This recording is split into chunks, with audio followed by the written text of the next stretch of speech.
Bonjour tout le monde, je suis Cindy Ronsou de l'agence Winbound Hug Leader pour Paris.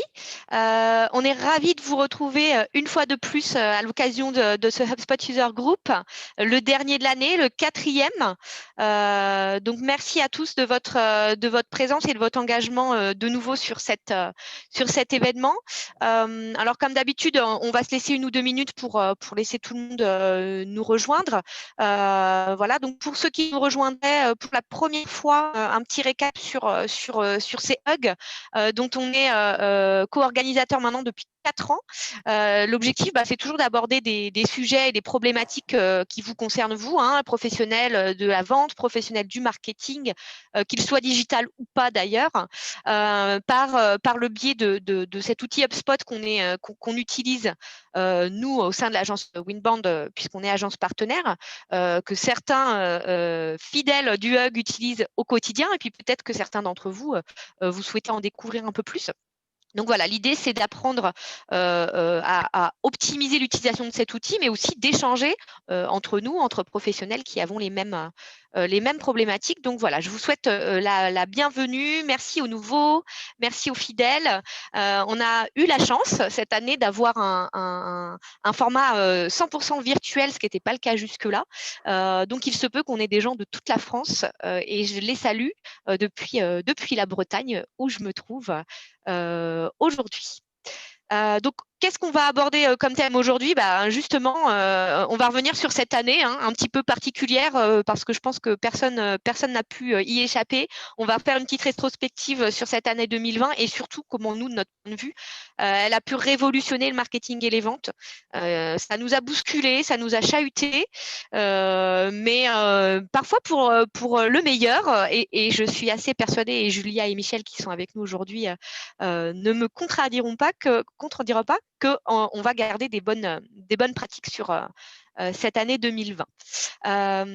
Donc, ce qu'on va regarder aujourd'hui, voilà, on va se présenter rapidement. Moi, je vais laisser rapidement la parole à Julia et à Michel qui vont nous faire un retour sur une année assez particulière et vont nous présenter comment on a dû adapter nos stratégies commerciales et marketing, comment on a dû organiser une nouvelle collaboration entre les équipes, parfois des équipes qui ne se sont connues finalement que virtuellement.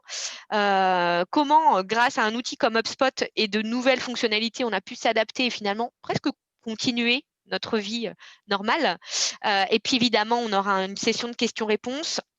Vous le savez, si vous êtes habitué au Hug, vous pouvez poser vos questions dans le chat dédié à cet effet en bas de votre écran. Et pendant que Julia et Michel, moi, je ferai un peu le community management de l'événement. Et voilà, on pourra être en interaction tout au long de la session. Donc justement, voilà, moi, vous me connaissez, si vous avez déjà participé à des hugs. Je suis Cindy Ronsou de l'agence Winbound. Je suis hug leader depuis presque 4 ans maintenant. Et je suis aussi responsable des inbound marketeurs au sein de l'agence. Et puis, je pense que le plus simple, c'est de laisser la parole à Julia Cam et puis à Michel Brébion qui vont être vos animateurs de la journée. Donc, honneur aux dames. Michel, tu m'en veux pas? Je laisse la parole à Julia. Julia, toi, je te laisse te présenter. Merci Cindy, bonjour à tous. Je suis ravie de me joindre à vous en cette fin d'année. Je suis donc Julia, j'ai rejoint HubSpot il y a tout juste 2 mois, donc c'est assez nouveau, mais j'ai 13 ans d'expérience dans le marketing, ce qu'on appelle les brand operations, donc notoriété des marques, et tout ce qui est inhérent au e-commerce et à la tech. Michel? Merci Julia. Donc Michel Brébion, donc moi je suis le CEO de l'agence Winbound qui est référente en France sur la stratégie d'acquisition de prospects, inbound marketing et ABM. Et on est effectivement, comme le disait Cindy, depuis 4 ans, on anime ce hug avec grand plaisir pour vous amener toujours des nouveautés et des bonnes pratiques. Donc, comme Cindy l'a expliqué, on a tous passé une année assez particulière. On a vraiment vu un monde qui a changé cette année et qui nous a poussé à repenser nos acquis, comment on travaillait en interne et en externe. Le passage soudain au télétravail nous a conduit aussi à nous réinventer, à essayer de mener nos activités de prospection, de marketing, de service client, tout en réfléchissant aussi à de nouvelles idées pour atteindre nos objectifs et puis surtout pour donner à nos clients une expérience remarquable. Donc, ce qui nous a intéressé pour nous à HubSpot, c'était de comprendre vraiment ce qui s'est passé et d'avoir un retour là sur les commerciaux. On a effectivement mené une étude à la fin octobre on a sondé 250 commerciaux, des entreprises allant de 200 à 2000 employés, pour comprendre vraiment dans ce département qu'est-ce qui s'était passé, quelles avaient été vraiment les problématiques majeures pour ces équipes. Et le chiffre parle de lui-même, 51% des entreprises françaises doutent de pouvoir atteindre leurs objectifs de vente, mais l'optimisme reste de mise et je pense que c'est le plus important. Comment on réussit à aller de l'avant et puis à peut-être remettre en place des structures, une façon de s'organiser pour 2021 en partant des acquis qu'on a appris cette année. Quand on entend les commerciaux revenir sur cette année, voilà, il y a quand même un chiffre assez important, c'est qu'on est passé de 1 mois et demi à peu près avant la pandémie à 2 mois pour le délai de conclusion de vente. Donc, on a appris qu'effectivement, de changer du hors ligne en ligne en termes de prospection, d'avoir des clients qui ne sont plus en face à face, mais qu'on va avoir au téléphone ou via des conférences virtuelles, a un petit peu affecté en fait la conclusion de la vente. On a aussi 53% des sondés qui déclarent avoir vraiment du mal à nouer des relations avec leurs prospects. Et ça, c'est vrai que c'est un chiffre qui est important. Pourquoi ? Parce qu'il y a eu de gros changements en interne et en externe. Et on s'est retrouvé avec des équipes qui parfois n'avaient pas soit tous les outils en main, soit vraiment la structure pour continuer à travailler avec leurs prospects dans un environnement qui avait vraiment changé. Par contre, ce qui a été assez étonnant, et je vous avouerai que ce ne sont pas les mêmes chiffres en Angleterre et en Allemagne, où on a également fait ce sondage. On a seulement 15% des commerciaux qui envisagent le modèle à distance sur le long terme. Donc, il y a une vraie envie de revenir sur le monde d'avant, de pouvoir renouer avec ses prospects en face à face. Quelles sont les priorités commerciales? Et on sera vraiment intéressé de votre côté à savoir si ce sont les mêmes pour vous. Voilà, on a quand même besoin de remporter de nouveaux clients, 55%.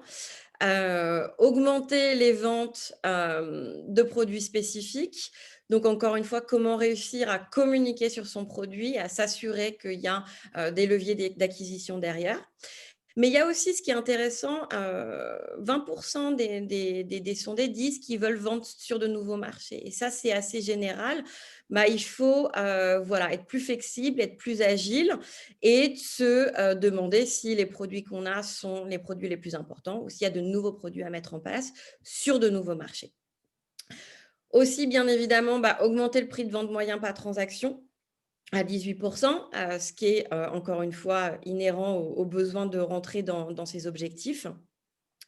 Et toujours modifier, optimiser les processus de vente établis. Donc là, il y a une vraie prise de conscience sur comment changer, pas seulement sur le court terme, mais sur le moyen et long terme, quels sont les exemples de processus de vente qui ont bien marché cette année et comment s'assurer de les rendre plus pérennes en 2021. Et ensuite, mettre en œuvre une nouvelle technologie de vente. Je pense qu'on va en parler avec Michel. C'est effectivement de cette transition accélérée au numérique a un impact sur les ventes et la technologie est bien évidemment très importante. Michel, je te laisse parler sur cette slide. Merci. Donc, effectivement, ce qu'on remarque, effectivement, c'est que 26% des entreprises individuelles et micro-entreprises aujourd'hui n'atteignent pas leurs objectifs de vente. Et donc, on comprend bien que cette étape, très particulière qu'on a vécue avec un confinement qui a globalement arrêté toute activité, pratiquement pendant 1 mois, et que plus on est petit, souvent moins on avait d'équipement, moins on avait de pratiques visioconférences. On était aussi sur des pratiques commerciales peut-être un peu traditionnelles. Ça a été aussi l'arrêt des salons qui a impacté quand même beaucoup de secteurs d'activité. Donc, on voit bien qu'effectivement, j'ai envie de dire que tout le monde n'était pas à égalité dans ce changement profond. Les entreprises, les grandes, avaient plus de capacités, étaient souvent d'ailleurs équipées en visioconférence sur un ordinateur portable, c'est tout simple, hein. Et elles ont eu une facilité à déployer massivement ce changement. Il faut rester optimiste parce que globalement, des pays comme la France, qui étaient sans doute un peu en retard par rapport à des pays anglo-saxons qui avaient déjà des pratiques distancielles très fortes, le pays s'est adapté et il y a une forme quand même de résilience qui fait que du coup, j'ai envie de dire qu'on a passé ce premier confinement. Mais ce qui est compliqué, c'est que ce premier confinement, malheureusement, il a un peu ébranlé alors, les petites entreprises, mais aussi les sales. Parce que les sales, ils ont eu un arrêt des ventes. On va dire que sur le mois d'avril-mai, ça n'a pas été fabuleux. Ils ont eu à gérer une pratique commerciale qui est différente et on ne vend pas de la même façon en distanciel qu'en physique. Et donc, c'est ça qui est important. Et derrière, on a eu des vacances. Et derrière, on a pris une rentrée qui n'a pas dit le Covid, c'est fini, qui a dit il y a une deuxième vague. Donc, année très stressante pour les entreprises, pour les commerciaux et puis pour des pratiques nouvelles. Mais il y a des éléments importants. Aujourd'hui, 73% des PME interrogées par Capterra, une autre étude, disent de ne pas utiliser encore de CRM, d'outils de gestion de la relation client. Et c'est là qu'effectivement, comment dire, c'est un vrai sujet, c'est qu'aujourd'hui, à mon sens, c'est indispensable. Quelle que soit la taille de l'entreprise, je dirais quel que soit le secteur d'activité, l'organisation du commerce, sa structuration, son historisation, et puis des fonctionnalités simples qui aident les sales est un indispensable et on va y revenir tout à l'heure, pardon, avec un peu plus de détails. Alors, autre élément important, mais je pense que vous le savez, aujourd'hui, on est dans la digitalisation des processus d'achat et des processus commerciaux. Et c'est vrai que 57% du processus commercial se fait en amont d'un contact commercial. Ça veut dire quoi? Ça veut dire tout simplement qu'aujourd'hui, dans tous les secteurs d'activité, dont l'industrie, etc., on est obligé d'avoir une empreinte digitale. On ne peut plus se permettre d'avoir un site internet qu'à 15 ans, de ne pas avoir de blog, de ne pas avoir sa fiche sur Google My Business, de ne pas animer ses réseaux sociaux. Alors, on le fait à sa taille, à ses moyens qu'on peut avoir en interne et avec ses ressources, mais c'est un indispensable parce qu'aujourd'hui, avant un contact commercial, vous allez aller voir qu'est-ce que fait l'entreprise, quels sont ses cas clients, et quelque part, c'est l'image de marque de l'entreprise qui est diffusée sur le web et elle est aussi diffusée sur des profils LinkedIn des dirigeants. Donc, enjeu majeur de l'empreinte digitale. Et je dirais encore mieux, vous devez avoir une stratégie aujourd'hui d'acquisition de prospects. Alors, on parle beaucoup d'inbound marketing, d'ABM, c'est vrai qu'on a beaucoup d'acronymes. Dans tous les cas, on doit avoir une stratégie adaptée qui permet aussi d'acquérir des prospects par le digital parce qu'aujourd'hui, c'est une des sources aussi majeures et on le voit bien, sans salon cette année, et on en profite pour saluer toutes les entreprises événementielles qui vivent quand même une année très, très difficile. Sans salon, beaucoup d'activités se sont retrouvées un peu avec une grande partie de leur génération de leads qui s'arrêtait du jour au lendemain. Je pense beaucoup au food service et puis aussi, comment dire, à tout ce qui est industriel. Et donc, on voit bien que le digital, forcément, dans la période où on est, a pris une accélération. Nous, on l'a forcément vécu avec beaucoup de projets clients, y compris dans l'industrie. Et beaucoup d'entreprises se sont réveillées.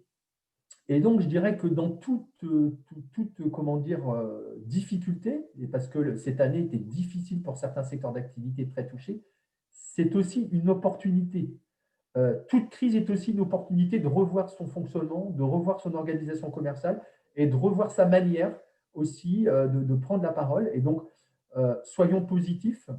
Et c'est peut-être de se dire qu'aujourd'hui, effectivement, il y avait peut-être des rendez-vous commerciaux qui n'étaient pas nécessaires par la distance ou par le chiffre d'affaires qu'ils généraient. Et de l'autre côté, vous avez aussi, comment dire, quelque chose qui est important, c'est que beaucoup d'entreprises, et je pense souvent à l'industrie, avaient une priorité de digitaliser le processus de production, mais pas forcément le processus commercial. Et donc, elles ont découvert qu'on ne peut pas marcher que sur une jambe. Et donc, aujourd'hui, il faut se digitaliser, encore une fois, avec ses ressources. Et je pense que c'est l'enjeu majeur de cette année 2020, c'est de prendre conscience que le monde a bougé, que le monde se modernise, que le monde se digitalise et que on doit aller à petits pas si on est une entreprise peu mature, mais en tous les cas, on doit prendre cette vague. Alors, comment adapter du coup la stratégie commerciale et marketing dans ce contexte? On a essayé avec Julia de vous donner quelques petits tips, hein, donc c'est ce qu'on va essayer de vous donner aussi pendant cette présentation. C'est quelques clés, alors qu'on a largement partagé avec des professionnels et aussi par rapport à l'étude. Alors, en un, je dirais qu'on est en mode agile. Alors, je pense que là, tout le monde l'a bien compris. J'ai envie de dire que le plan d'action annuel du 1er janvier de l'année dernière, il a été un peu bousculé et je pense que je vous invite tous à plutôt faire des plans d'action trimestriels avec des objectifs atteignables par les commerciaux. Il est extrêmement important de mettre les commerciaux dans une dynamique, peut-être un défi trimestriel, peut-être comment dire, des nouveaux lancements de produits, etc. Et de relancer cette dynamique, on l'a évoqué en introduction, ils ont souffert. Et donc, ils doivent aujourd'hui avancer dans un contexte qui est stressant et anxiogène. Hein. Je veux dire, à un moment donné, il faut aussi se dire la vérité. Et donc, c'est le rôle, comment dire, de la direction générale, du marketing et de la direction commerciale de rebattre les cartes en étant optimiste et en étant en mode agile. Je crois que cette année, plus que tout, n'hésitez pas à changer l'offre produit, n'hésitez pas à avoir des contrats qui se négocient plutôt sur 6 mois que sur 12 mois, n'hésitez pas à rechallenger un peu le discours commercial, voilà, parce qu'il est à contextualiser forcément ce discours. Et il faut savoir que les clients, dans les études qu'on a, et on a eu des échanges assez approfondis, entre autres avec les DCF, avec Thibaut de Clusio, avec qui j'ai pu faire une autre conférence. Et on voit bien qu'en fait, le client aujourd'hui est aussi en attente de solutions. Donc en fait, il a besoin des commerciaux avec beaucoup d'empathie, beaucoup d'altruisme, mais il a besoin de trouver des solutions pour développer son business ou pour changer son plan d'action à lui. Et donc, en fait, il faut être très optimiste, mais il faut être agile, il faut contextualiser. Et de la même manière, pour penser le marketing, on est vraiment sur la réactivité, donc adapter son contenu et ses communications avec l'actualité a été vraiment la clé du succès des entreprises cette année. Quand on pense à une stratégie marketing, d'ordinaire, on va la faire sur l'année. On a ce qu'on appelle un calendrier éditorial avec vraiment les événements les plus importants de mois à mois. Et bien évidemment, en mars cette année, tout le contenu qui était prévu pour nombre de sociétés au niveau marketing n'allait plus du tout avec l'actualité. Donc, il a fallu repenser assez rapidement avec les équipes un contenu qui était peut-être plus humain, un peu moins commercial et de s'assurer de parler à notre audience avec voilà, empathie et bienveillance. Il a bien évidemment fallu réévaluer ses campagnes.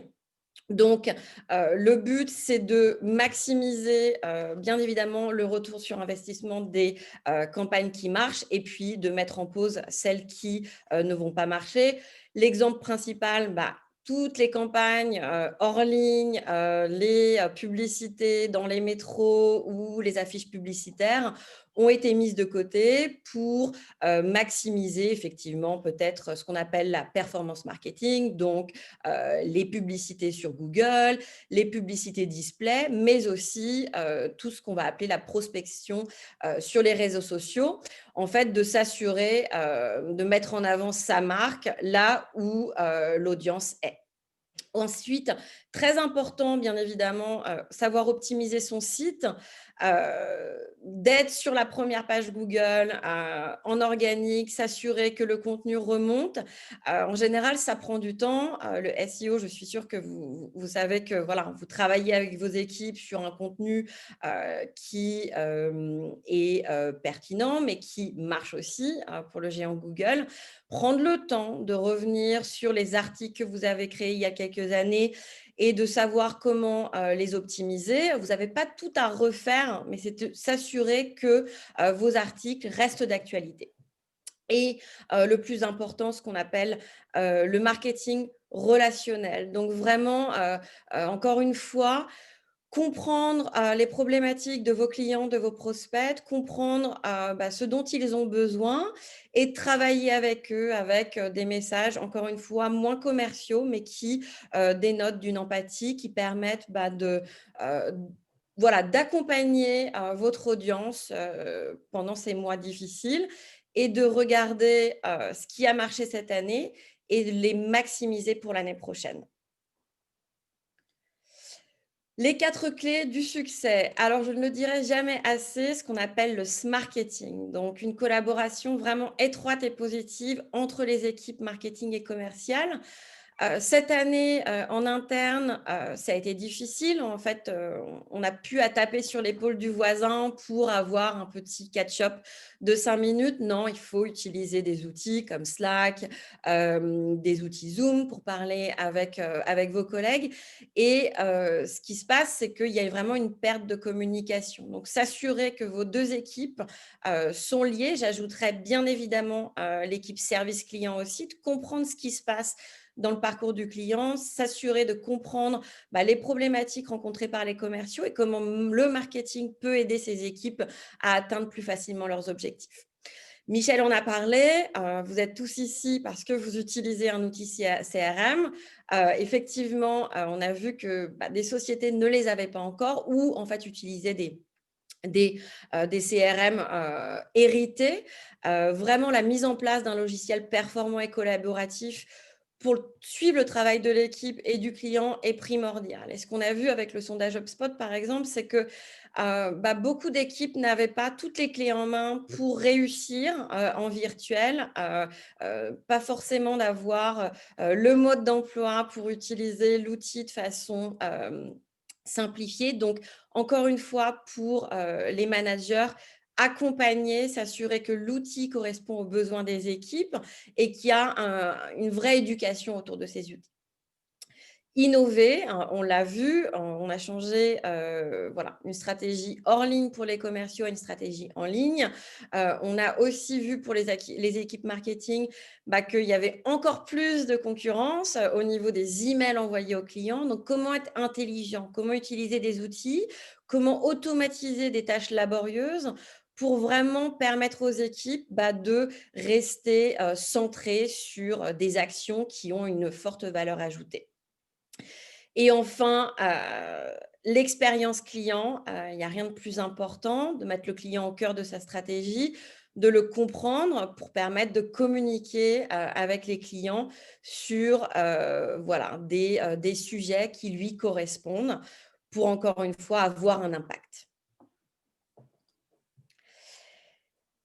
Alors, comment organiser une collaboration efficace entre les équipes? Je crois qu'on a une statistique dans le slide suivant, Julia. Donc, selon le rapport sur l'état de l'inbound qui a été fait, 22% des entreprises déclarent que les équipes commerciales et marketing sont étroitement alignées. Vous voyez, c'est pas, il y a un petit peu de boulot. Alors, je vais faire un peu mon grognon du matin. Je pense qu'effectivement, comme l'a dit Julia, le distanciel n'a pas favorisé l'alignement, forcément. Tout le monde est reparti un peu dans son coin, et puis la distance fait qu'on a eu moins de réunions. Pour autant, comme le CRM, qui est un indispensable, l'alignement est un indispensable et il est très mal mis en place dans les entreprises. Pourquoi? Premièrement, c'est siloté. Donc, le commercial, il ne traite pas les leads et puis le marketing, il ne fait que des contenus qui ne servent à rien. Non, mais je schématise un peu. Alors, pour moi, ça doit être porté par la direction générale. C'est-à-dire que c'est un acte de direction générale de dire vous vous alignez. Je veux dire, ce n'est plus une question d'avoir envie de s'aligner ou pas s'aligner. C'est aujourd'hui, pour performer, il faut s'aligner. Ça veut dire quoi? Eh bien, qu'on a un contrat. Alors, peu importe la forme, on parle souvent du SLM, mais peu importe, on n'est pas obligé de faire quelque chose de très compliqué. Si déjà on a 5 objectifs et engagements côté sales et 5 objectifs engagement côté commerce, c'est déjà pas mal. Et donc, c'est quoi un engagement? C'est par exemple, quand j'adresse de la part du marketing un lead chaud, qualifié pour les sales, il doit être appelé dans la journée. Ça, c'est un objectif et il n'est pas négociable. Ensuite, quand les sales vont sur le terrain, ils nous remontent des informations liées à des problématiques clients qui peuvent être autant de sujets qui peuvent remplir la stratégie éditoriale. Donc, c'est tous ces objectifs-là qui doivent être partagés, qui doivent être engagés par un engagement, pourquoi pas écrit. C'est plutôt pas mal d'avoir symboliquement un écrit qui dit voilà nos engagements des 3 prochains mois, parce qu'encore une fois, on est en mode agile, ça va bouger. De l'autre côté, c'est très important que le marketing puisse retravailler un peu le pipeline de vente pour lequel peut-être qu'une étape supplémentaire faciliterait la vente.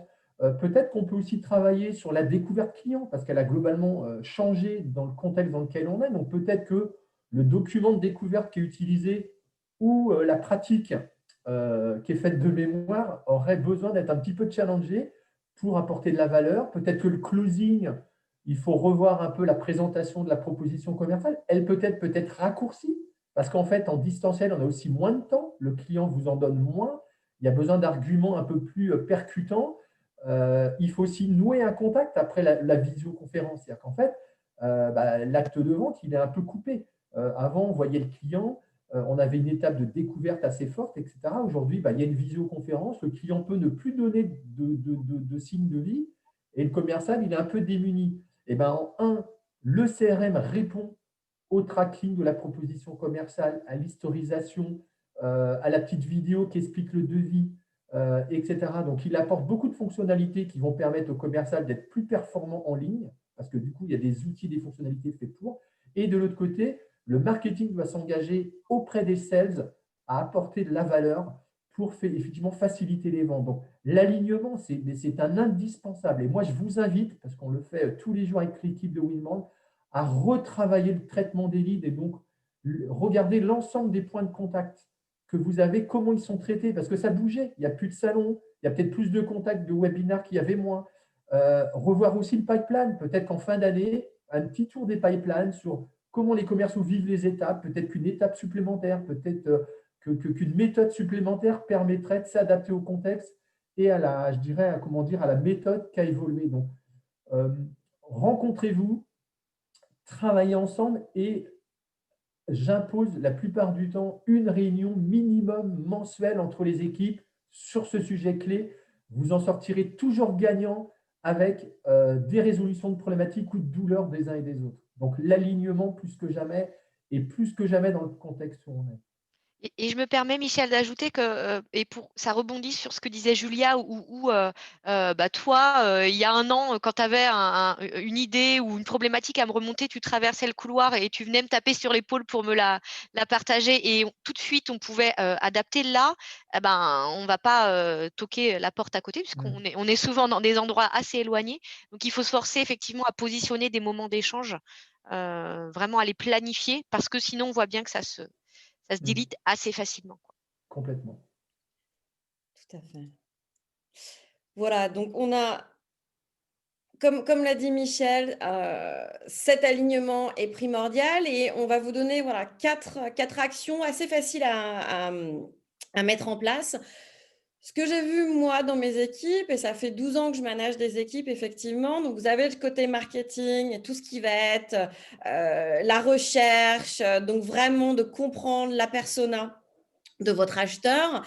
Et on va créer des profils. Mais en fait, on loupe souvent l'étape principale, c'est de s'assurer que ce profil correspond bien au profil que les commerciaux rencontrent au jour le jour et de voir avec le commercial. Alors moi, j'ai compris que ce profil d'acheteur a ses problématiques en général, a besoin de tel ou tel contenu. Est-ce qu'on est d'accord? Est-ce que tu as des choses à ajouter? Et en général, quand les marketing connaissent bien le consommateur, le commercial connaît vraiment bien le client. Donc, s'assurer qu'il y a une communication, que le profil est vu par ces deux équipes. Et encore une fois, là, on s'axe vraiment sur l'équipe sales et marketing. Ne jamais sous-estimer, bien évidemment, l'équipe service client pour vraiment avoir un profil d'acheteur qui reste complet.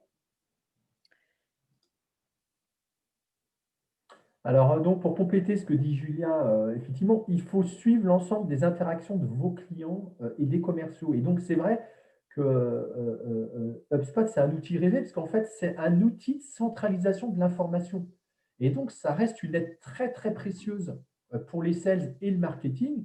Et donc, l'objectif, c'est d'éliminer les frictions. On en parlait tout à l'heure. L'idée, si vous voulez, c'est d'accélérer la clôture des offres. Et d'accélérer les ventes. Et donc, c'est vrai que quand on a une bonne centralisation de l'information, on connaît bien du coup ses prospects, ses clients, et on peut avoir le bon argument contextualisé pour le bon client. Et ce qui est extrêmement intéressant, c'est que si vous avez un client, par exemple, dans ce pipeline de vente qui ne donne plus suite et qui va être mis du coup dans prospect du coup sans suite, eh ben, c'est une information marketing aussi qui permet du coup d'essayer de réengager un webinar comment dire, à une offre spécifique, ce prospect. Donc, en fait, la centralisation de l'information est une aide précieuse pour les sales et elle est toujours une information dans le parcours de vente pour le marketing qui peut réengager, qui peut vous aider à vous apporter aussi un contenu pour les sales. On n'en parle pas assez. Aujourd'hui, il y a une vraie tendance aussi des contenus pour les sales. C'est-à-dire qu'en fait, on va concevoir des contenus qui vont les aider à la vente et donc qui seront peut-être exploités dans un second temps dans la lead gen. Et donc voilà, donc c'est tous ces outils-là et toute cette centralisation-là. On a aussi, avec Julia, discuté dans le cadre de la préparation de ce webinaire et on a eu aussi envie de vous partager deux tips très importants qui contextualisent un peu le moment où on est. En un, il faut contextualiser l'approche commerciale et être très customer-centrique. C'est-à-dire qu'aujourd'hui, il n'y aurait rien de pire que de continuer à vendre sur étagère et de vendre de la même manière dont on vendait au 1er janvier 2020. C'est-à-dire qu'aujourd'hui, le client, il veut de l'empathie, il veut de la compréhension de ses douleurs et ces douleurs, elles ont malheureusement un petit peu changé. Et moi, je me permets de dire que le discours purement produit, il est mort aujourd'hui. Pourquoi ? C'est au commercial de créer de la valeur. Aujourd'hui, le client perçoit la valeur de l'entreprise à travers le commercial. Si le commercial il vend sur étagère et il est sur des caractéristiques produits type purement produit, il ne crée pas de valeur. Dans ce cas-là, autant vendre en ligne. Je suis méchant, mais c'est un peu une vérité du moment. Et autre élément important, c'est que, comme on le dit en marketing et en inbound marketing, le commercial doit aussi répondre à ce qui empêche de dormir la nuit son client. C'est-à-dire que c'est l'enjeu de la stratégie éditoriale, mais c'est aussi l'enjeu du commercial. Il est là pour répondre aux douleurs de son client et pour aujourd'hui contextualiser, personnaliser sa proposition commerciale. Deuxième tip très très fort du moment, forcément, j'ai envie de dire que le commercial doit changer d'attitude face au client. Il ne peut plus être dans la même attitude qu'il avait. Ça veut dire quoi ? S'adapter au contexte anxiogène de son client et donc empathie. Et en fait, c'est tous ensemble, clients, fournisseurs, que vous devez relever le défi. C'est-à-dire que vous devez créer avec votre client, avec sincérité, une forme de confiance qui fait que vous allez apporter les meilleures solutions. Et autre élément, c'est donner des perspectives à son client dans l'attitude du commercial et être apporteur de solutions. Donc voilà, c'est des éléments. Alors ça peut paraître un peu bateau, mais on se les redit parce que c'est vrai qu'il faut changer d'attitude, il faut être empathique, il faut personnaliser sa proposition et il faut ne pas être purement produit et il ne faut pas oublier que c'est vous, les commerciaux, qui créez la valeur qui sera perçue ensuite par le client. Et il faut se préparer, pour finir, à renégocier des échéances sur des contrats peut-être plus courts. Je veux dire, c'est l'actualité, c'est plus difficile de s'engager sur des contrats de 12 mois parce que la visibilité s'est réduite. Donc, je pense qu'il faut que l'entreprise et la direction générale et la direction commerciale acceptent aussi que ça va se faire en plusieurs temps et il y aura de l'upsell, il y aura des ventes sur des contrats plus courts, qu'on voit et qu'on mesure. Et c'est un peu les chiffres que donnait Julia au tout début en disant on voit bien que c'est un peu plus compliqué. Et il faut aussi trouver les clés pour apporter des solutions et peut-être trouver des échéances qui sont plus simples à commercialiser. Un exercice qu'on fait, nous, en interne, vraiment, de regarder tout le contenu qui a été créé tout au long du parcours d'achat et de s'assurer, que le contenu est optimisé, mais que le contenu aussi correspond, encore une fois, aux problématiques du client à chaque étape. Et c'est un exercice qui est assez intéressant de faire effectivement tous les mois ou au moins 4 fois par an. C'est de regarder ce contenu et d'avoir des équipes qui puissent échanger. Donc, l'équipe marketing va dire, par exemple, moi, cet e-book, je l'ai envoyé sur cet email pour ses clients et j'ai eu effectivement un très bon retour, beaucoup de succès. Ça permet à l'équipe commerciale de se dire, voilà, ça, c'est un sujet qui intéresse en fait notre audience. Est-ce que je peux l'intégrer à mes pitchs ? Et de l'autre côté, d'avoir l'équipe commerciale qui dise à l'équipe marketing, eh ben moi, ça fait quelques mois que j'ai tant de clients qui posent toujours cette même question et on n'a pas de contenu qui parle de cette problématique. Comment est-ce qu'on peut s'assurer d'avoir un contenu bien évidemment externe, hein, sur le blog ou sur les réseaux, qui correspond à ces problématiques, mais aussi en interne, que l'équipe marketing puisse donner à l'équipe commerciale des présentations qui englobent des sujets qui sont importants au moment T pour le client. Donc, encore une fois, même si c'est un processus qui peut paraître fastidieux, je vous en avais parlé, l'optimisation pour les visites organiques, s'assurer qu'on est sur la première page de Google, c'est aussi regarder le contenu existant, de l'optimiser en fonction de l'actualité, mais aussi en fonction des problématiques que les équipes marketing et commerciales ont en interne. Donc, vraiment d'avoir cet alignement qui permet en fait de créer un contenu qui englobe tous les besoins pour vos clients et surtout vous présente, vous, en tant que société qui innove et qui est à l'écoute de ses clients. Donc, encore une fois, prendre le temps de le faire, ça peut être, tous les 3 mois, une demi-journée, on liste tous les contenus et chacun est force de proposition pour permettre d'avoir un calendrier éditorial qui est pérenne et qui innove. Donc, soyez centré client, donc on en a parlé tout à l'heure et c'est extrêmement important. Ce que je voulais rajouter par rapport à ce que dit Julia, c'est effectivement les contenus doivent parler parfaitement à la cible, au persona. Et c'est ce qu'on a évoqué, mais je le répète juste, un point très très important, c'est que les commerciaux sont une vraie source de sujets. Et ce que disait Julia à juste titre, c'est que n'hésitez pas non plus à réexploiter des campagnes qui ont eu lieu les mois précédents, c'est-à-dire recouper un peu les contenus, parce que les efforts sont importants. Souvent, vous faites 3-4 articles de blog, un livre blanc, n'hésitez pas à retravailler ces contenus, à les réactualiser et à les remettre avec des titres, des campagnes qui parlent à la cible. En fait, votre contenu peut être très riche. Vous aviez fait un choix de titre à un moment donné qui était, je dirais, sur la séquence du moment. Et dans vos posts, changez les titres, faites un petit brainstorming en interne pour trouver des titres qui sont sympas, qui vont du coup redynamiser les posts sur les réseaux sociaux et vous allez pouvoir réexploiter du coup les contenus existants. Et voilà, il ne faut pas hésiter à couper, à faire plus court, je dirais, réexploiter la totalité tout en étant toujours, on l'a évoqué, très centré sur le client, sur sa donnée. Alors, sur sa donnée, je dirais, quand je fais la vente, puisque c'est tout l'intérêt de centraliser les informations, c'est que l'information que j'ai et me permet de personnaliser ma proposition commerciale. Je sais ce qu'il a lu, je connais ses centres d'intérêt, donc je vais pouvoir, en tous les cas, plutôt lui pousser ça lors des premiers rendez-vous commerciaux que je vais avoir, y compris en distanciel. Et autre élément, effectivement, tout ce que je fais dans l'acquisition, dans mes postes, est centré client. Je lui apporte des solutions et je parle à ma cible et je réponds principalement à ce qui l'empêche de dormir la nuit.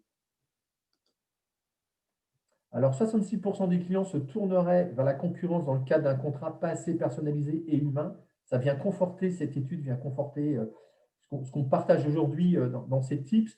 Et donc, voilà, c'est extrêmement important. Aujourd'hui, vous le voyez bien, à chaque fois que vous êtes en lien avec un fournisseur, la vente sur étagère, la vente purement produit, on en a parlé tout à l'heure, bon, ce n'est pas fabuleux. Donc, contextualiser, personnaliser la proposition et surtout profiter d'un outil comme HubSpot pour centraliser la donnée et utiliser cette donnée à bon escient. Alors, comment gagner en efficacité pour une expérience client réussie? Donc, comme on l'a dit, l'année 2020 a vraiment été synonyme de changement majeur. Nous avons tous dû réorienter nos relations avec nos clients et vraiment s'adapter en développant de nouvelles techniques, en étant vraiment agile, comme le disait Michel. Ce qu'on voit là, c'est que, encore une fois, il y a eu une transition numérique accélérée. Toutes les entreprises n'ont pas été égales face à ce changement. Et il y a eu des changements majeurs et puis des changements d'objectifs qui ont été pensés sur le court terme. Bien évidemment, c'était primordial pour, encore une fois, atteindre ces objectifs à la fin de l'année.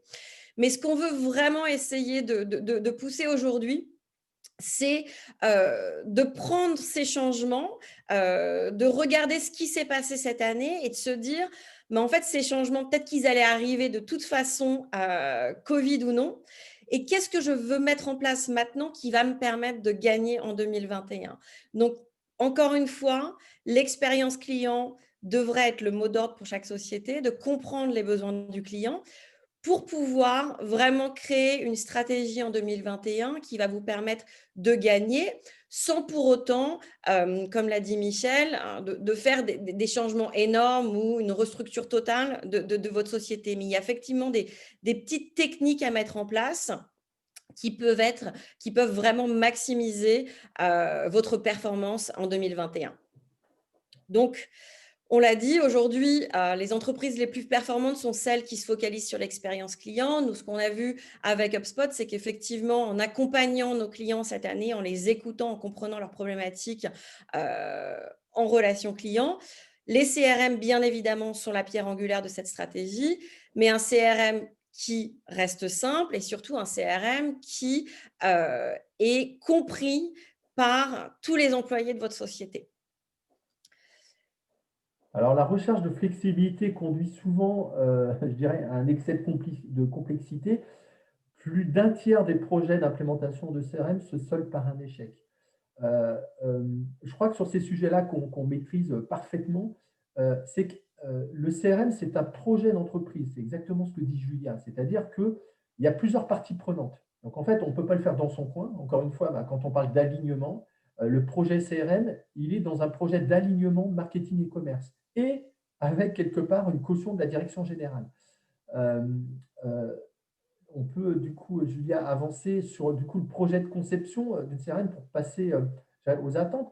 Moi, je dis souvent qu'aujourd'hui, un CRM est adapté à toute taille d'entreprise et à tout budget. Donc, il n'y a pas de frein, en tous les cas, d'un point de vue budgétaire ou organisationnel, et ce n'est pas en fait un sujet de taille, comme souvent on parlait des TPE, PME qui pourraient le croire. En fait, ce qu'il faut pour réussir, c'est porter un vrai projet d'entreprise. On peut mettre un CRM en place en 4 à 6 semaines dans l'entreprise, mais il y a une méthode. C'est-à-dire qu'en fait, le CRM n'est qu'un moyen de. C'est un outil extrêmement performant qui a beaucoup de fonctionnalités qui vont aider les sales, mais c'est un moyen. C'est-à-dire qu'à un moment donné, il faut poser son organisation commerciale, il faut poser la stratégie avec le marketing, et ce CRM est du coup le réceptacle des opportunités commerciales et va faciliter son traitement. Donc, il y a des étapes indispensables. C'est bien aligner l'ensemble des traitements de toutes les pistes de contact qu'on peut avoir par rapport aux actions marketing. Ensuite, faire en sorte que tous ces contacts arrivent dans le bon endroit, donc en entrée de CRM, et ensuite que le pipeline de vente ait des étapes simples, compréhensibles par les forces de vente qui vont les utiliser. Et donc, il ne faut pas que ça soit conçu par ceux qui ne les utiliseront pas. Donc, c'est bien un alignement. Toujours des verbes d'action pour mettre en action le commercial et le mettre dans une certaine dynamique. Et ensuite, élément important, c'est qu'en fait, il va pouvoir effectivement avoir des propriétés qui lui facilitent la vie. Par exemple, relancer directement un prospect parce qu'il a mis dans une certaine étape. Ça va être effectivement de pouvoir faire avancer d'étape en étape ces opportunités, ces transactions. Et donc, il va être dans une dynamique et il va voir son pipeline avancer. Et à tout moment, le marketing est au service du commercial pour l'aider sur un email à envoyer qui serait plus percutant, pour lui proposer un contenu qui pourrait l'aider à accrocher mieux un prospect, pour un cas client à fournir dans le cadre de la vente. Donc, en fait, aujourd'hui, on a de plus en plus des fonctions, d'ailleurs, directeur marketing et commercial, parce qu'aujourd'hui, plus que jamais, j'ai envie de dire que le commercial devient un peu marketeux et le marketeur devient un peu commercial. Donc, en fait, quand on parle d'alignement, c'est plus un vœu, c'est d'une manière organisationnelle, c'est devenu une fonction qui aujourd'hui travaille ensemble et doit en tous les cas presque fusionner ensemble parce qu'il n'y a plus de scission. Aujourd'hui, quand vous faites du commerce, vous faites un peu de marketing. Alors, bien qu'il puisse en apparence répondre à tous les besoins, moi je dirais que le CRM, il ne s'avère pas incomplet en fait. je prends le biais de cette slide. Je pense qu'aujourd'hui, on en fait ce qu'on veut. C'est-à-dire que, encore une fois, c'est ce que j'évoquais tout à l'heure, si on a bien posé le sujet, qu'on a bien posé les enjeux, qu'on a pris le temps de regarder comment sont traités les leads sur l'ensemble de la chaîne de valeur de l'entreprise, qu'on a écouté les commerciaux sur ce qui leur pose problème, sur leurs douleurs, et qu'on aligne bien un pipeline qui leur correspond, qui est bien avec leur verbatim, et que tout le monde est aligné pendant la réunion, on aura effectivement une CRM parfaitement, je dirais, implémentée pour répondre aux problématiques et aux enjeux de l'entreprise. Et en deux, n'oublions pas que le CRM est aussi un moyen de management aujourd'hui. Aujourd'hui, le manager commercial, à partir de l'outil de CRM, il a des chiffres qui lui sont donnés, il a des tableaux de bord qui lui permettent de voir l'activité et ça lui permet de faire des réglages. Si le taux de transformation est faible, bah, c'est qu'on a peut-être à retravailler la phase de closing, la proposition commerciale. Si par contre, c'est plutôt effectivement, il y a, je dirais, embouteillage dans l'étape de découverte, c'est que peut-être le commercial n'est pas très à l'aise sur cette étape et que du coup, cette étape prend un peu de temps et peut-être que c'est lié au distanciel. Et donc, le pipeline de vente est un moyen de regarder sur quelle méthode je dois accélérer, je dois travailler pour améliorer la totalité du processus de vente. C'est quand même assez incroyable d'avoir un outil qui vous permet d'aller du contact à la vente et de pouvoir avoir une photographie complète de ce parcours et de pouvoir agir là où effectivement le KPI ne correspond pas à nos enjeux et de pouvoir du coup travailler en profondeur pour l'améliorer. Donc, le CRM, vous découvrez que je suis un CRM lover, mais le CRM est un outil central et un réceptacle de l'ensemble des actions aujourd'hui qui sont faites sur une lead gen. On a un retour d'expérience intéressant d'Elisa dans le chat qui nous dit qu'il est largement sous-utilisé. CRM, il est en place, mais il est peu exploité. Il est utilisé comme une base de données et c'est vrai qu'on a pu nous constater qu'effectivement, on confondait souvent CRM et répertoire pour les commerciaux. Donc, ce serait intéressant de voir par la suite de la démonstration que vous allez nous faire, Julia et Michel, comment justement on peut sensibiliser, faire de la pédagogie auprès de ces équipes pour ça révèle la vraie valeur d'un CRM aujourd'hui. En fait, aujourd'hui, on est sur des CRM, pardon Julia, qui sont, je dirais, 3.0. On est dans des outils très, très performants et beaucoup de fonctionnalités, d'historisation des contacts, etc. Ce qui est important, c'est que les CRM ancienne génération, si je peux me permettre, ont été effectivement des outils où on mettait tous les contacts qu'on avait. Aujourd'hui, une des clés, c'est de ne plus faire comme ça, c'est qu'en fait, il vaut mieux savoir retirer de son CRM des contacts pour lesquels il n'y a eu aucune interaction depuis un an et demi, plutôt les réengager au marketing et ne réintégrer dans le processus du pipeline de vente que ceux qui réagissent et pour lesquels il y a de l'opportunité, il y a des centres d'intérêt. Parce qu'en fait, autrement, effectivement, vous allez avoir des commerciaux qui vont dire « Ah non, mais moi, dans mon CRM, j'ai 10 000 contacts. » Oui, à part qu'il y en a 9 500 qui n'ont plus d'action depuis 2 ans. Donc, en fait, il y a un enjeu de nettoyage et justement, il y a un enjeu d'évoquer ces sujets dans les réunions SLA d'alignement avec le marketing pour voir comment je peux réactiver une partie de mes contacts dormants, ce que je vais appeler le fond de CRM. Et c'est un très bon point d'Elisa, lorsque l'utilisation d'un CRM de vente n'est pas suffisamment intuitive, les conséquences n'affectent pas uniquement les commerciaux, elles limitent aussi les capacités d'une entreprise à vraiment développer des relations durables avec ses clients. Et du coup, le temps qui devrait être passé à rechercher de nouveaux prospects est détourné pour vraiment pallier aux difficultés de communication entre les équipes, comme l'a dit Michel, mais aussi recouper les données avec des gros fichiers au lieu d'avoir accès à un tableau de bord qui est simple et intuitif. Ou encore une fois, des réunions d'équipe qui vont acter sur vraiment un réalignement alors qu'elles pourraient être vraiment focus sur une formation, vraiment s'assurer que les outils sont bien compris. Et en général, ces points de friction représentent vraiment le revers de médaille d'un CRM qui va privilégier la puissance au lieu d'acter sur la simplicité. Et bien évidemment, cette année, toute l'équipe produit d'HubSpot à acter sur les retours clients qu'on a eu toute cette année avec ces nouvelles problématiques dont nous avons déjà parlé, pour essayer d'amener de nouvelles fonctionnalités aux upsells entreprises et permettre encore une fois aux équipes de gagner en efficacité.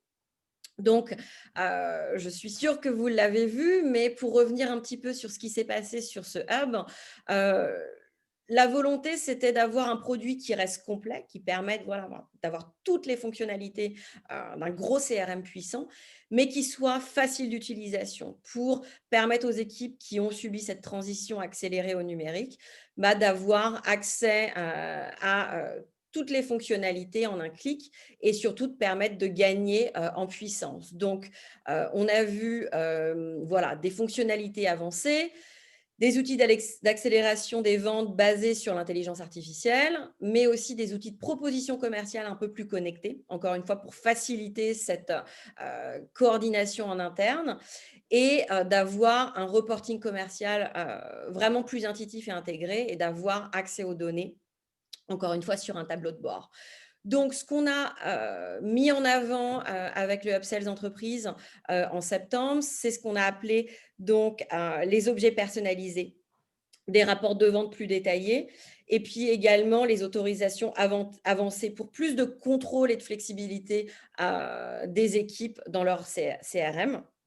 On a aussi optimisé la vue du jour, un peu plus de séquences également, pour vraiment permettre d'accélérer la manière d'atteindre vos prospects de façon un peu plus automatisée. Michel, qu'est-ce que tu peux nous dire des outils CRM plus avancés? Alors, effectivement, sur les outils CRM plus avancés, ce que tu disais, Julia, qui est extrêmement important, c'est que nous, on travaille avec HubSpot depuis des années et c'est vrai que c'est un outil très ergonomique. Et on n'en parle pas assez souvent par rapport à tous les outils du marché. C'est un outil qui est simple d'utilisation. Et ça, c'est très important pour les commerciaux. Parce qu'en fait, les échecs aussi ont été liés à des outils qui étaient plus informatiques et qui venaient, comment dire, d'éditeurs qui avaient cette culture-là. Et je crois que là, vraiment, ce qui fait la force d'HubSpot, c'est son ergonomie, sa facilité d'usage. Et donc, cette CRM avancée, elle permet effectivement, ce qu'on disait tout à l'heure, d'avoir une centralisation complète des données. Et donc, c'est vrai qu'on peut aujourd'hui avoir, bien évidemment, toutes les informations déclaratives qui sont liées souvent à des formulaires de contact, mais qui sont liées aussi à ce qu'on intègre en termes de fichiers. C'est-à-dire que si j'intègre un fichier de l'extérieur ou des participants à un salon, ils vont venir s'implémenter dans ces données déclaratives. C'est la capacité d'avoir des données comportementales liées à la navigation du prospect ou du visiteur sur le site qui est dans la timeline centrale. Et ensuite, si j'utilise parfaitement mon CRM, je vais avoir du coup une historisation de toutes les actions que je mène au commerce, qu'on appelait tout à l'heure au début les interactions. C'est-à-dire que mes notes, mes appels téléphoniques, on parlait d'alignement, je peux taguer dans mes notes aussi des collaborateurs pour qu'ils soient copies du coup de mon échange. Et donc, ce qui est extrêmement intéressant, c'est ça, c'est que mes tâches, mes prises de rendez-vous, mes échanges téléphoniques, mes notes sont historisées. Aujourd'hui, vous avez aussi beaucoup d'entreprises qui souffrent, comment dire, il y a aussi des changements de génération. Vous avez des commerciaux qui partent. Quand ils partent un peu avec leur tableau Excel sous le bras ou leur cahier. Et super pour l'entreprise, vous avez perdu quand même toute une forme d'information commerciale. Autre élément, c'est que dans le cadre du distanciel, qu'est-ce qu'il y a de mieux que d'avoir tout sous les yeux et la possibilité aussi de partager l'information par justement ce type d'outil pour lequel je peux partager des fiches, partager des contacts, réattribuer des propriétaires sur une fiche client. Autre élément, c'est effectivement forcément le pipeline de vente qui est pour moi le cœur de la CRM d'HubSpot. C'est un pipeline qui permet effectivement d'avoir toutes les étapes de vente, de créer ces transactions, de passer des transactions. Ce qui est extrêmement intéressant aussi dans ces CRM avancés, c'est quand vous avez un pipeline d'SDR, par exemple, pour lequel il y a un processus effectivement de découverte client et puis de qualification des leads, et vous allez avoir le pipeline suivant du sales pour lequel je vais attribuer le bon deal au bon commercial. Ça va descendre tout seul dans la première étape du pipeline suivant. Et donc, il y a un alignement naturel de l'organisation entre les actions marketing, entre les actions du SDR et les actions du sales, qui fait qu'à un moment donné, il y a une sorte de simplicité à utiliser l'outil quand il est bien implémenté. Et effectivement, la chance qu'on a, c'est qu'on va le voir dans le slide suivant, c'est qu'on a toutes les données du cycle de vie du client. Et donc, je veux dire, on en a rêvé pratiquement de ce type d'outils. Et vous avez tout. Et toutes les entreprises qui aujourd'hui utilisent parfaitement HubSpot CRM, vous voyez bien que ça a aligné les équipes, ça a facilité la vente et il y a beaucoup de fonctionnalités, comme on parlait, prise de rendez-vous dans l'agenda, petite vidéo avec Vidyard qui permet d'expliquer un devis, tracking du coup des emails, tracking des propositions commerciales. Tous ces éléments-là sont des informations fortes et quand on maîtrise parfaitement l'outil marketing avec la brique marketing et commerciale, on a des fois des échanges avec Cindy, on a des briques de propriété extrêmement intéressantes aussi. C'est-à-dire qu'en fait, on peut avoir des notifications directement qui vont dire au sales qu'on vient de lui attribuer du coup une transaction. On peut avoir aussi des notifications malines pour dire qu'il a gagné la vente, mais qu'il a ça préparé avant de transmettre son devis. Et donc, on a globalement aussi la capacité aujourd'hui, dans des propriétés avancées, d'apporter aussi des réponses dans l'organisation de la vente. Et donc, ça, c'est véritablement aussi des enjeux forts qui permettent effectivement d'améliorer l'ensemble du processus. Les objets personnalisés, donc une grosse demande de nos clients, en fait, de pouvoir vraiment créer et sauvegarder des catégories d'informations propres aux différents types d'activités. Encore une fois, pour HubSpot, s'adapter aux besoins de nos clients et ne pas leur imposer une structure statique dans notre CRM. Donc, ces objets personnalisés, ils permettent vraiment de définir et de mettre en place un modèle de données parfaitement aligné sur le modèle d'activité de votre entreprise et pouvoir permettre à cette entreprise d'aller encore plus loin dans la personnalisation de l'expérience délivrée à ses clients et bien évidemment à ses utilisateurs. Donc, le but vraiment de ces nouvelles fonctionnalités, c'est d'offrir une meilleure visibilité à nos clients, autant sur les performances globales que les processus spécifiques et les besoins de chaque entreprise. Alors l'ABM, du coup, on a souhaité vous en parler un petit peu avec Julia ce matin, parce qu'en fait, on s'aperçoit qu'effectivement, alors d'une part, c'est très tendance, Très. et c'est tendance parce que c'est naturel. C'est-à-dire qu'aujourd'hui, on a parlé de contextualisation. Alors moi, on a notre vision à Winband, hein, on déploie l'ABM chez de nombreuses entreprises en France, et aujourd'hui, on estime que l'ABM est très complémentaire de l'inbound marketing. Et c'est deux stratégies d'acquisition de prospects, l'une qui vise un persona, qui est une personne, et l'autre qui vise en fait des comptes stratégiques pour lesquels je vais construire le cercle de décision des contacts, des personnes qui pourraient me permettre de décrocher un rendez-vous. Alors, c'est très tendance, pourquoi? C'est qu'en fait, ce contexte vient rebalayer la stratégie et les enjeux de l'entreprise. C'est-à-dire qu'en fait, aujourd'hui, il faut aussi rechallenger sa stratégie commerciale. Est-ce que je travaille plutôt sur des clients à forte valeur ajoutée? Est-ce que je travaille sur de l'upsell? Est-ce que je lance des nouveaux produits? Est-ce que je fais évoluer mes offres? Donc, en fait, il faut se poser des questions. Et c'est vrai que l'intérêt de l'ABM, c'est de se poser les questions un peu de la marge brute que je peux générer chez des clients. C'est-à-dire qu'aujourd'hui, mes efforts sont peut-être à concentrer différemment par rapport au contexte dans lequel je suis et par rapport peut-être à des marchés qui sont en baisse ou qui ont besoin de rebondir. Donc, dans cette contextualisation, l'ABM apparaît comme une stratégie très complémentaire de l'inbound marketing. Ce qui est intéressant dans l'outil, au-delà effectivement je dirais du positionnement stratégique de l'ABM pour lequel je dois bien définir les centres d'intérêt de mes clients finaux, je dois faire des ateliers pour définir aussi l'ICP et je dirais les clients cibles que je vise. Il y a un élément fort, c'est que l'outil HubSpot aujourd'hui, qui a du coup apporté ses dernières fonctionnalités au dernier événement Inbound, c'est qu'en fait, on a une vue du compte. Et donc, ça, c'est extrêmement intéressant parce que je vais pouvoir du coup savoir toutes les actions, toutes les interactions qui ont eu lieu sur les contacts d'un compte. Et donc, j'ai une vue globale. Et donc, ça rentre bien dans le cadre de ce que je veux mettre en place par rapport, je dirais, à l'ABM. Deuxième élément, c'est que l'outil me permet de détecter des comptes qui pourraient être à travailler en ABM. C'est-à-dire qu'en fait, l'intelligence de l'outil, l'IA de l'outil me permet aussi de visualiser des propositions de compte à travailler en ABM. Et autre élément extrêmement important qu'on n'a pas évoqué tout à l'heure, je le gardais pour ce moment ABM, c'est dans les fonctions avancées, les séquences qui sont disponibles du coup dans l'outil CRM. Aujourd'hui, elles ont véritablement évolué. Donc, c'est très facile de monter une séquence et on a la possibilité, entre autres, de faire des emails directement sur LinkedIn via Sales Navigator. Donc, il y a vraiment une fonctionnalité très souple. Et donc, on peut implémenter un scénario. Donc, un scénario, c'est sur un contact du cercle de décision qui comprend souvent 5 contacts du compte que je veux viser.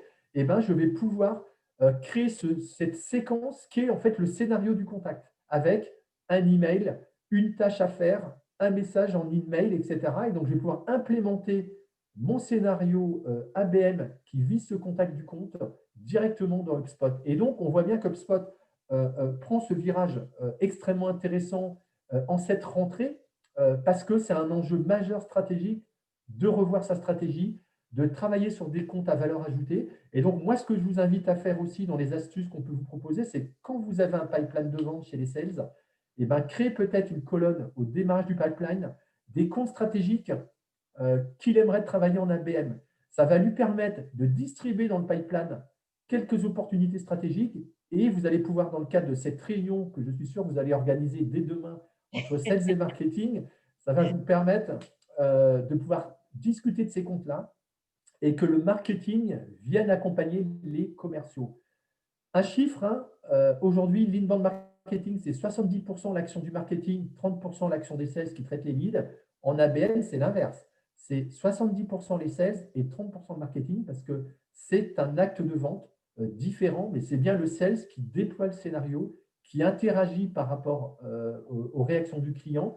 Et en fait, on va même construire aujourd'hui ce qu'on appelle une bibliothèque sales où vous avez tous les contenus disponibles pour accompagner ces scénarios, mais on pourra vous en dire plus en privé si vous le souhaitez. Alors, beaucoup de fonctionnalités dont on a parlé. Alors, on ne les a pas évoquées tous, je pense qu'on pourrait passer un long moment. Mais effectivement, dans les nouveautés, il y a effectivement l'automatisation des ventes. On a parlé de ces séquences très avancées, la personnalisation avancée, la rotation des leads, les outils de prospection qui sont disponibles. Je pense que la force d'HubSpot aussi, c'est la possibilité d'y synchroniser des outils extérieurs. Je pense à Slack, mais il y en a bien d'autres, à Vidyard, etc. Donc, c'est vrai qu'il y a comment dire, une sorte d'écosystème d'outils malins qui s'interconnectent avec le CRM et qui lui donnent un peu des super pouvoirs. C'est-à-dire que le CRM est un réceptacle, est un moyen d'organiser du coup les étapes de vente, mais on gagne en force parce qu'en fait, on y adosse un GoToWebinar pour lequel descend tout seul du coup les listes des participants qui sont à traiter. Et donc voilà, on vient, je dirais, c'est une CRM augmentée, si je peux m'exprimer comme ça, qui aujourd'hui permet effectivement d'avoir plein d'intégrations, dont l'intégration de la boîte de réception, qui permet aussi d'avoir ces super pouvoirs sur l'outil que vous utilisez en Gmail ou en Outlook. C'est-à-dire qu'en fait, ça s'adapte très clairement à votre univers d'outils et ça permet, quelle que soit votre posture, vous soyez dans l'outil ou sur votre interface de messagerie, de pouvoir utiliser l'outil parfaitement et d'avancer avec pour développer le business. On récapitule pour 2021. On s'adapte au contexte, on reste agile, on collabore entre équipes avec transparence et bienveillance. Ça a été une année difficile pour tous, que ce soit au niveau du management qu'en équipe opérationnelle. Donc, on s'assure d'avoir une communication qui reste vraiment pérenne, mais aussi vraiment bienveillante. Je pense que c'est très important de faire preuve d'empathie. On s'assure de créer pour le client et ensuite, bien évidemment, d'avoir le revenu. Mais ça, c'est la priorité de savoir créer pour le client. On s'entoure des bons outils. On en a parlé. Michel vous a expliqué en détail les besoins du CRM et comment s'adapter avec les bons outils. et on se recentre sur l'essentiel. Je pense qu'on a vu là cette année, c'est que on a dû faire preuve d'agilité, on a dû être plus flexible et du coup, vraiment de regarder ce qui marche, de laisser de côté ce qui ne marche pas et de s'assurer que voilà, les équipes travaillent ensemble pour l'expérience client. Et en se recentrant sur l'essentiel, ça permet aussi d'avoir un peu moins de bruit sur toute une stratégie qui est souvent complexe, où il y a beaucoup d'objectifs, et de repartir sur un top 5, de s'assurer que les objectifs sont clairs, et pour ensuite, au fur et à mesure, affiner cette stratégie en fonction des résultats. Avez-vous des questions ? Alors, Cindy, on ne t'entend pas. Voilà, je remets mon micro. Je disais, on a eu des questions tout au long de la session là, donc on y a répondu en partie en direct. Voilà, sur à la fois les outils. On a peut-être une question que vous pouvez compléter, Julia et Michel. Une question de Lucas sur des idées d'exemples de contenu autres que des webinars, des livres blancs, des articles de blog, des podcasts qui sont un petit peu effectivement les grands classiques de la lead gen. Est-ce que vous auriez une idée, peut-être une idée justement qui a émergé cette année en 2020, assez originale pour faire de la lead gen en dehors de ces quelques idées assez traditionnelles, il est vrai. Tout à fait. Un sujet qui revient beaucoup, c'est ce qu'on appelle en anglais le user-generated content. Qu'est-ce que ça veut dire? C'est en fait d'utiliser vos utilisateurs, vos clients, de les mettre en avant, de mettre en avant, si vous êtes bien évidemment en business interentreprise, de mettre en avant leur succès grâce à vos outils. Mais si vous êtes en communication en B2C, c'est effectivement de mettre en avant vos utilisateurs via des petites vidéos qu'ils vont faire sur les réseaux sociaux, en fait, de leur poser quelques questions, de les mettre au défi et donc de leur permettre de créer du contenu. C'est un contenu que vous n'avez plus à faire, mais en plus, c'est un contenu qu'on appelle, c'est le social proof. Ça veut dire, en fait, qui parle le mieux de votre marque, ce sont vos clients, ce sont vos fans. Donc, mettez-les en avant, utilisez-les. Et encore une fois, Michel vous en a parlé. Ne restez pas sur votre produit pur et dur, ne restez pas sur la vente de votre produit. Pensez plutôt à le produit, qu'est-ce qu'il peut résoudre pour vos clients? Quelle est l'histoire à raconter autour de ce produit? Sortez un petit peu des sentiers battus pour raconter une histoire qui n'est pas que commerciale, mais une histoire qui est humaine, qui est pleine de bienveillance et d'empathie. Donc, utilisez vos clients, mettez-les au défi, utilisez vos utilisateurs, partagez leurs succès ou leurs histoires sur les réseaux. Ça peut vous permettre de gagner en notoriété et du coup, de gagner en lead gen. Je partage complètement. Alors, le business case, hein, on en a récemment fait beaucoup et c'est vrai que le business case fonctionne très, très bien. Et moi, je compléterais, Julia, par le fait qu'on s'aperçoit qu'aussi l'animation des réseaux sociaux. Aujourd'hui, sur LinkedIn, vous pouvez faire des petits 4 pages assez simplement en PDF qui se téléchargent. Vous pouvez faire des petits gifs assez sympas qui vont reprendre un titre, un visuel d'un contenu. Donc, moi, je crois aussi beaucoup à voilà, redéployer ces contenus, peut-être publier. Si vous avez fait plusieurs contenus cette année, c'est peut-être de réunir 4-5 contenus sur un même sujet et d'en faire en fait un visuel très attractif et du coup de réengager sur des contenus existants. Donc, je crois aussi beaucoup à la dynamique des réseaux sociaux, à la mise en page. Il y a aujourd'hui pas mal de fonctionnalités aussi sur les réseaux sociaux qui évoluent, que ce soit sur Twitter, que ce soit sur Facebook ou sur comment dire, LinkedIn. Et donc, voilà, poussez vos contenus, coupez-les, changez l'accroche, mettez des visuels, des gifs, des petites vidéos, donnez de l'attrait pour ce que vous avez. Et le business case, c'est effectivement une grosse tendance de fin d'année avec des très bons résultats pour être dans le concret. Merci à tous les deux. Alors, on a malheureusement plus beaucoup de temps devant nous, donc on va clore cette session. Et en fait, ce que vous venez de dire, je trouve que ça résume bien, c'est qu'on a besoin d'humains Et on a besoin de proximité, on a besoin de réel dans ce monde qui a été assez virtuel cette année, mais on voit qu'il y a plein de choses à en tirer. Donc voilà, je vous remercie tous les deux, Julia, Michel, pour l'animation de ce hug aujourd'hui. Merci évidemment à tout le monde d'être présent, encore et toujours. On se retrouve l'année prochaine, puisqu'on a bien l'intention de revenir, en virtuel ou en réel, je ne sais pas encore. Ça, c'est peut-être Jean Castex qui nous le dira ce soir, je ne sais pas.